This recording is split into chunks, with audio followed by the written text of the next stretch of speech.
nongeye mbaha ikaze mwebwe mukurikira ibiganiro bitandukanye ku Muringa TV, by'umwihariko bya biganiro by'ubuzima bigufasha. Tugenda turebera hamwe ibintu bishobora kugufasha by'umwihariko mu iterambere ryawe, ariko nkavuga ngo ubuzima ni wo mutungo dutunze iteka. Fondasiyo y'ibyo twifuza kugeraho byose ishingiye ku buzima. Kakubaza ikibazo ngo ni iki waburutisha? Amakuru irajyanye n'ubuzima by'umwihariko yagufasha rwose mba mbona yuko ugomba kuyakura hano. Ndagushimira wowe wahesheje agaciro igihe cyawe ugakora subscribe kuri uyu muyoboro ndetse ukabukurikira ibiganiro bitandukanye. Komeza rero ukurikire, kandi niba hari ikibazo runaka ufite muri comment section ni umwanya wawe wo kugira icyo tuganiza. Uyu munsi tugiye kuvuga ku kintu kidasanzwe. Murabona turi kwinjira muri Mutarama, abamo mu gice cy'ubuhinzi n'ubworozi.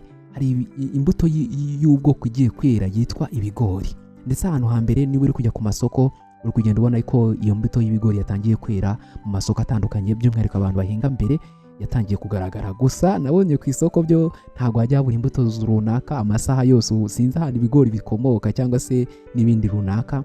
Ibigori rero tugiye kureba noneho akamaro k'ibigori by'umwihariko ariko muri gice cya twatuntu tw'imisatsi bigira hejuru icyo yagufasha.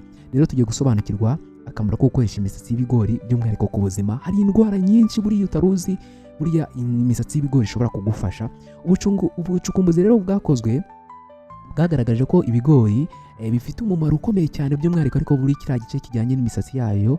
By'umwihariko rero mu myaka irenze ibihumbi 6 ishize ngo ibigori byatangiye gukoreshwa nk'umuti, ndetse by'umwihariko bikoreshwa muri iriya Amerika ya Latine mu bwoko bw'abantu bitwa abamaya n'abitwa abazeritek. Ibigori rero ngo bifite akamaro kanyuranye mu by'umwihariko muri iriya misatsi yabyo irihariye mu kugira akamaro kuko inafite indwara ivura. Ubundi ababizi bazi yuko iriya misatsi n'ubundi ikora mu kintu cyitwa pollination cyangwa uburyo bw'ibanguriza bikorwa ariko bw'ibintu runaka, ndetse no mu duce twundi twegereye biriya bibabi. Ariko none uyu munsi twibanda kuri ya misatsi gusa, uri ufite ubundi buryo ifasha cyane by'umwihariko mu nkuru tugiye kurebera hamwe. Turarebera akamaro kayo.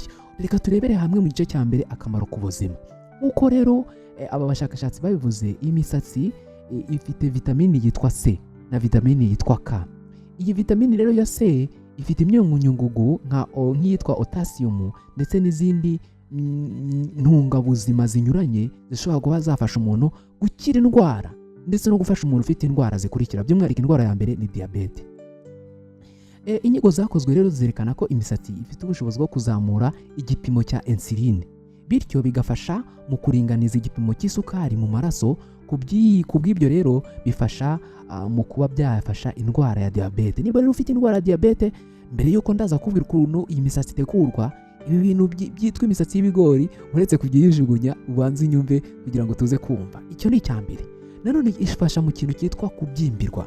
Hari ukuntu ibintu biba byakuriye cyangwa se ugira uburyo bw'ubwivumbure bw'umubiri ugasanga ukunda kubyimbirwa.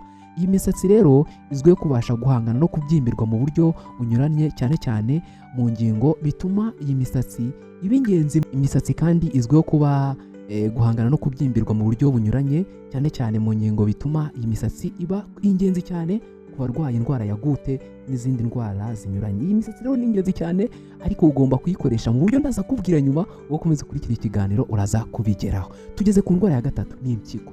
Abantu benshi bazi yuko indwara y'impyiko iri kugenda inazamuka cyane kubera ibintu abantu bagenda banywa. Urabona ukuntu hateye imbere ibintu byo kunywa inzoga, amayoga, ku buryo rero na leta ndetse n'abandi bantu bashyigikira ibintu bijyanye no kunywa bageraho bakabona ibintu byararengeye bagashyiraho gahunda ngo yitwa tunyweresi. Ibaze tunyweresi, ni ukuvuga ngo banywe byibura nkeya.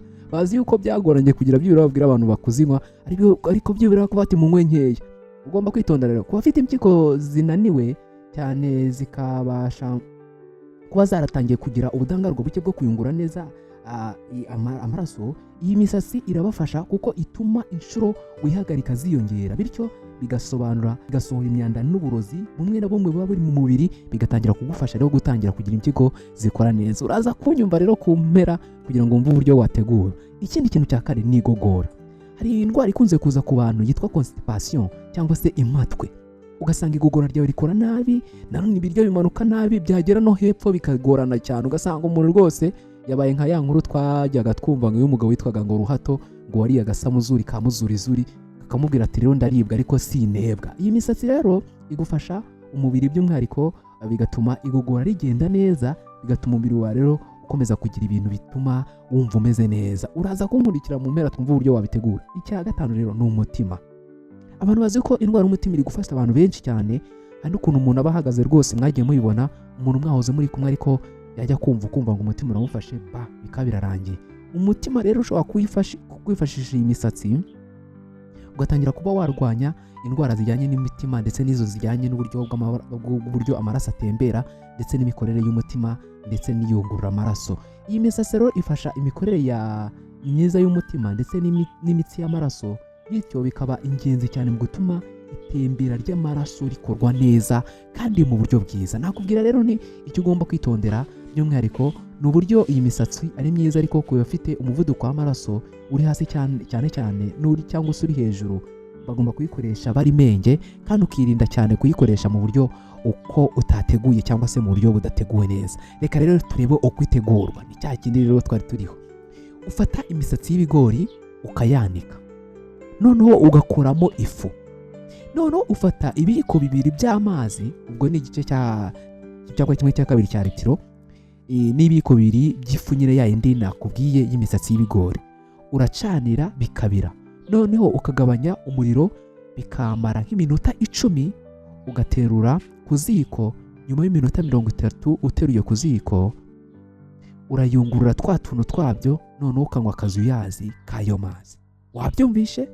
Ufata imisatsi y'ibigori noneho ukayanika, noneho ukazayikoramo ifu, noneho uvanga ibiyiko 2 by'amazi nyine byayo, ukayivanga muri igice cya litiro, noneho warangiza bya bintu ukaba wabiteka, ugategereza nk'iminota 10 mbere y'uko ibyo bintu bibaye, ugategereza gatoya ukaba wakoresha iyo fu rero.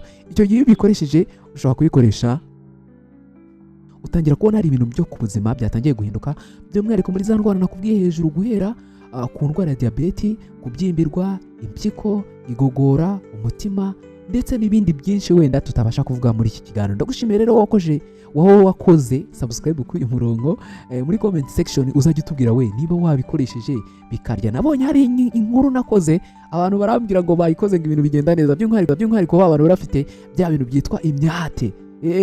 Hari ukuntu abantu bagusereza ngo ufite ibirenge bikomeye, ibaze uri umukobwa rero, niba ukora akazi k'imirimo y'ubuhinzi n'ubworozi bishobora kumvikana, ariko niba uri umuntu w'umusirimu, hari n'abantu bakora mu biro ariko wamukora mu biganza ukumva ni muri karabasasi. Ntago nkunenze, ariko hari uburyo runaka nkubwira ukajya ugira ubuzima bumeze neza, ugasanga uri umuntu ukeye, ugaragara inyuma neza ndetse n'ibintu byawe bigenda neza. Rero ntukagire imyate muri uyu mwaka mushya, kandi ntutangire kugira indwara zikutsindagiza zituma udakora akazi kawe neza. Gira ubuzima rero, ugira impagarike n'ubugingo, ugira Imana n'amafaranga, tuzatangira uyu mwaka harimo ibyiza byinshi byose twifuza. Umuringa TV niba igutegurira, Nishimwe Josué My Pass. Dukomeze kubana kuri uyu murongo.